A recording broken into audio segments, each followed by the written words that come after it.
رمضان المبارک کے خصوصی پروگراموں کے حوالے سے پیش ہے تقاریر کا سلسلہ روشنی کے دریچے، تحریر و آواز سہیل احمد صدیقی۔ تو آئیے ذہن کے دریچے وا کرتے ہیں۔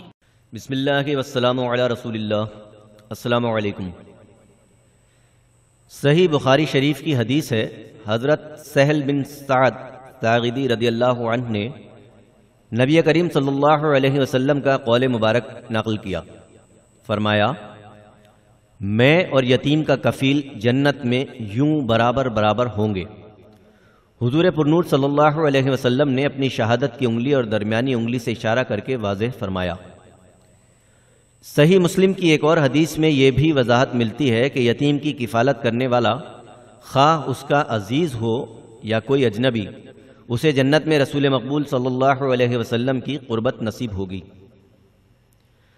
اللہ تبارک و تعالی نے انسانیت کی فلاح کے لیے اپنے محبوب رسول صلی اللہ علیہ وسلم کو مبعوث فرمایا اور ان کی تعلیمات کے عملی نمونے ان کے صحابہ کرام کے ذریعے فراہم کیے، تاکہ کوئی بھی شخص کسی بھی معاملے میں یہ بہانہ نہ کر سکے کہ فلاں کام تو ہمارے لیے مشکل ہے یا ناممکن ہے۔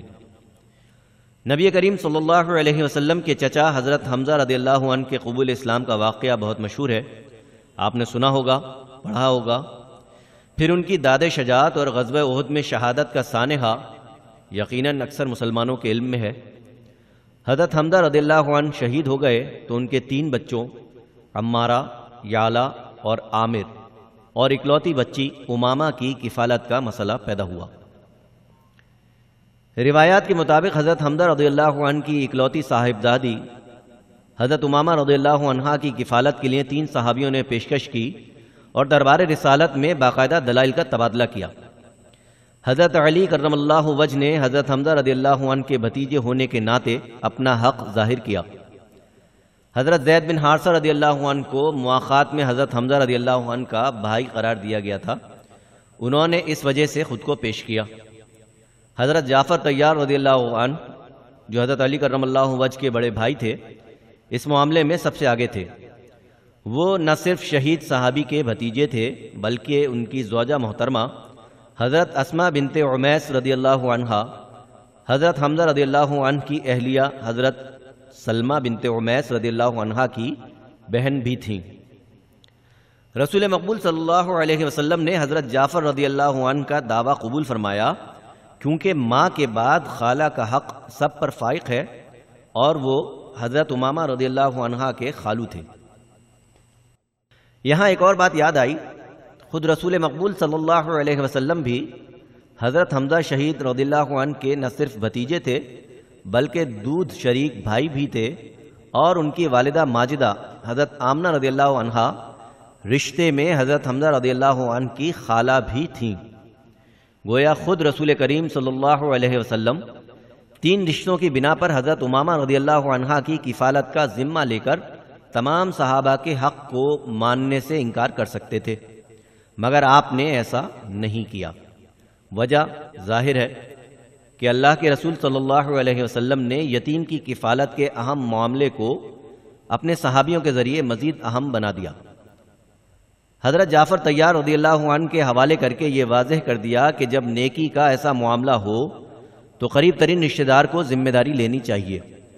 دوستو، ابھی ہم نے بات کی حضرت امامہ رضی اللہ عنہا کے معاملے میں رسول مقبول صلی اللہ علیہ وسلم کے انصاف کی۔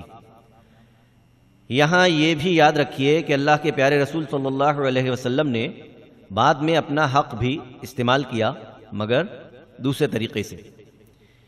جب حضرت امامہ رضی اللہ عنہا جوان ہوئیں تو کسی نے مشورہ دیا کہ نبی کریم صلی اللہ علیہ وسلم خود ان سے نکاح فرمائیں۔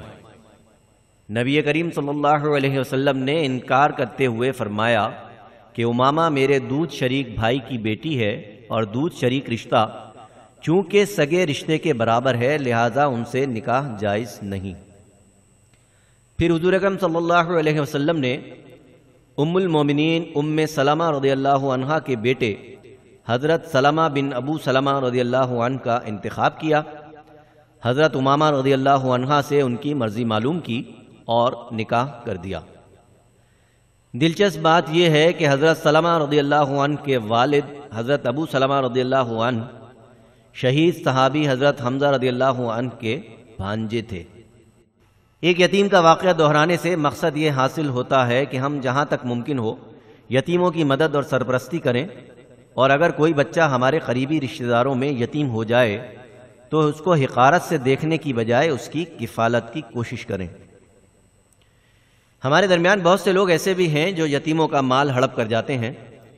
قرآن کریم اور حدیث شریف میں ایسے ظالموں کی مذمت کی گئی ہے اور کہا گیا ہے کہ یتیموں کا مال کھانا 7 بڑی مہلک برائیوں میں شامل ہے۔